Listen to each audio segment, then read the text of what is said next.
Now, to create your star garland I greu banner o sêr, bydd angen carden, unrhyw maint a unrhyw liw,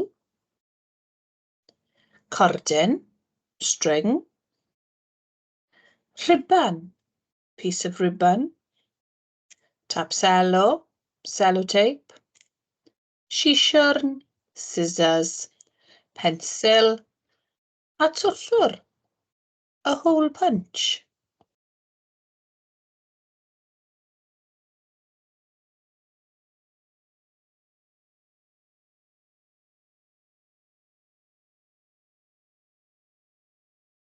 Yn gyntaf, firstly, you'll need to draw a star on your piece of card. Bydd angen I chi gwneud llun seren. Now, I like to use one that I can copy.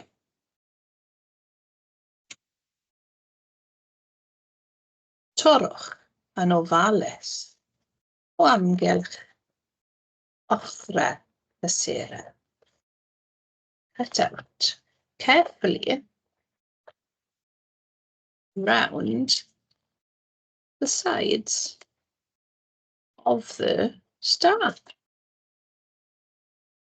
Dyma ni, siap seren. Here we have our star. Nawr, gallwch chi wneud mwy o sêr. You can do more and more stars and make as many as you want to. Next, nesaf, bydd angen gwneud twll yn y seren. You'll need to make a hole in your star. Gyda'r twllwr with the hole punch.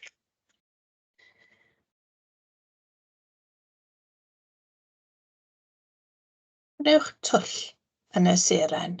Make a hole in the star. Nesaf, bydd angen cordyn. Darn eitha hir.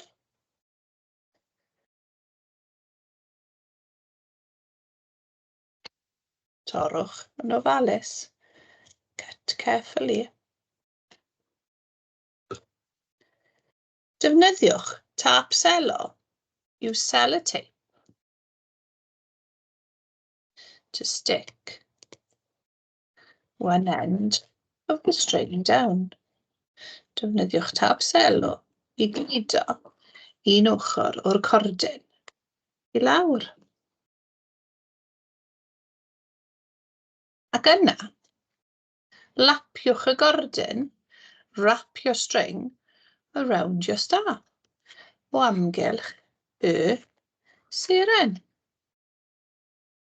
Does dim ots pa batrwm newch chi ddilyn. Doesn't matter what pattern you follow. Gallwch chi fynd unrhyw ffordd hoffech chi. You can go any way and in any direction that you'd like.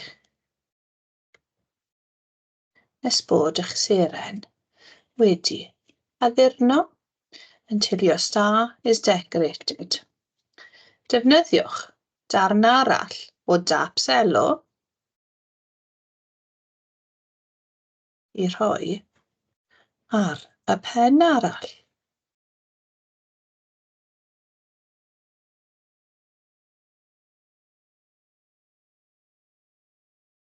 Dyma ni seren brydferth. Nawr,